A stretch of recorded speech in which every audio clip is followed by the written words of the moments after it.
Hello, welcome to Good Work Now. Did you know that 99.7% of all businesses are small businesses?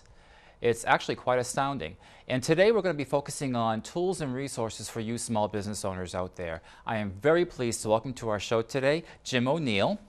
He has been District Director for the Small Business Administration since 1998. His office is responsible for the delivery of SBA services in a 21-county area in Northern California. In fact, last fiscal year, his district provided access to capital to 924 businesses for a total dollar amount of $312 million. Wow, that's a lot of money, Jim. That's a lot of money. Congratulations on all that help that you provided small businesses in our area. And today, Jim and I will talk about the many tools and resources available through the SBA or the Small Business Administration. And Jim, let's start with a little bit about your role. What is your role as a district director? The role of the district director is to really work within the community to find, in all the communities in those counties that we serve, to find out where the communities want to go with their economic development. Oh, okay. To find businesses that are there and work with, so we work with all the folks in the community, the business people, the economic development folks, the political folks that are there, trying to find out where they want to take their community, what types of businesses they want to attract, and then provide services to help those businesses succeed. So can you provide information to potential small business owners about where certain services are needed in what parts of the region? Like, for example, like Natomas needs more dry cleaners, or we need more restaurants in this part of town, or we need more delivery services in this part of town? Through one of our partners, the Small Business Development Centers, Okay. we've got a program called the Economic Gardening Program. Okay. And what happens with that is it provides demographic information on all industries to say not only what type of customer base is there, but what type of service base is there. So you can take a look, if you're looking at starting a business, where you could locate that business. You know, one of the important things is to realize where you're going to locate. You know, location, location. I've heard that so many times. And so looking at where you can start your business to establish a good customer base, ensure that you've minimized your competition, because the key to, one of the main keys to success for small business is minimizing competition. Exactly. And so how can you do that? Where can you locate to give you the most benefit in being successful in your business? One of the things I've heard from other folks that have been on the show is, you know, having a vision is very, very important. But if nobody wants it but you, you know what I mean? You got to make sure there's a customer base out there, and that customers are going to be willing to come to your place or buy your product or your service.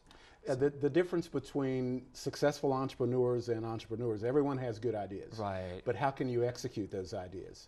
And so utilizing a system of traditional business practices and principles to execute a system to ensure that the services or product that you have are needed and you can price them competitively and draw customers to you is what makes a business successful. Sounds good. And say more about SBA. You know, what is the purpose of SBA, the Small Business Administration, and how long has it been around? SBA has been around since 1953, and it was basically created as a jobs agency to try to get the returning veterans from World War II and the Korean War back to work and start the economy up again, transitioning from a wartime economy to a conventional economy. And so our mission is to aid, counsel, and assist businesses, small businesses, and to help communities recover from disaster. We have a disaster function in the agency. But primarily what we do is it's a federal agency that is distributed into 68 offices nationwide. And so it's executed locally. So we're a local program in our communities. And what we do in our communities is find those business people, form liaisons with all of the community organizations, and figure out how to get our message out to the entrepreneur. So you're one of the 68 district directors in the country. Yes, there's 68 district directors in the country, and our role is to really provide all of those services, SBA services, and find out what our communities need and provide those services in our districts. Oh, okay. Are there a lot of employees in your office? No, we're a very small agency. The entire agency has 2,500 people, and in my office we've got 10. Oh, okay. And so we leverage resources, partners to make it work.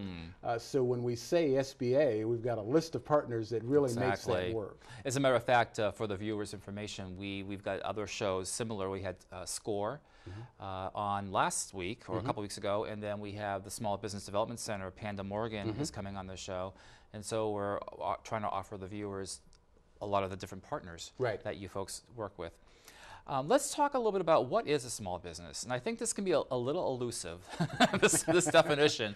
But what are your thoughts about what is a small business? Well, SBA sets the size standards, and we have an office of size standards, so it tells you how complicated it can get. But the basic premise of small business size is either defined in terms of gross revenues or number of employees. Okay. And typically speaking, the largest size standard is generally for manufacturers, and they can go up to 500 employees. And so most people look at that and say, that's not a small business if you have 500 employees. Right. So what we really have is small businesses and micro businesses. And of that 99% figure that you cited on being small businesses, about 80% of those are micro businesses. And probably 50 to 60% of those micro businesses are sole proprietorships that don't have any employees. And so for a micro business, would that be like 5 people or so? That would be 5 or less people. Five or less and gross people. receipts around 100, 150,000. Okay, so small consulting groups. Small consulting group, right. a small store, Right. you know, a landscaping business, you know, a car auto repair. A lot of those could fit into that category. Oh, okay, great. Let's go ahead now and talk about the many tools and resources available.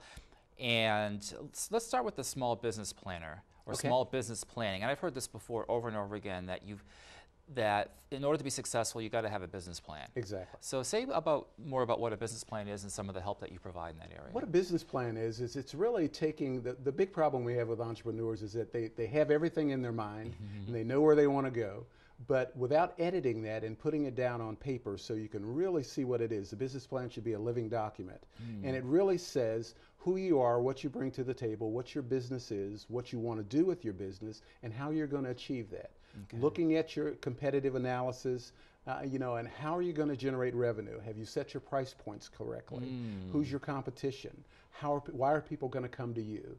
You know, what makes your product or service special to make people come to you, especially in a time like today with economic downturn, where people are really thinking about where they spend their money. So the business plan is a reflection over time of not only how you start your business and how you get financing for it, but it's how you operate your business. So in order to get funding, startup funding, for example, you need to have a business plan. Otherwise, a bank is not going to provide you funding, I would imagine. You have to be able to communicate to people that are making the decisions. If you're going to start the business and fund it yourself, and most businesses start by getting money from families, friends, and fools that'll lend them money to get started. But if you're going to someone else for money, you have to be able to communicate to them what the opportunity is and how they're going to make money. It's what's in it for them.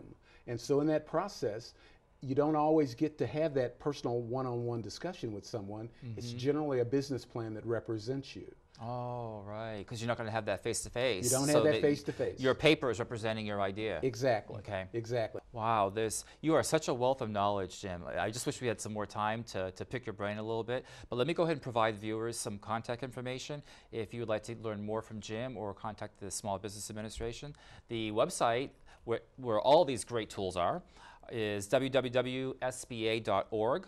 And Jim's email address is jim.o'neal@sba.gov. Next week, we're going to talk about understanding and developing your leadership style. Until then, keep up the good work.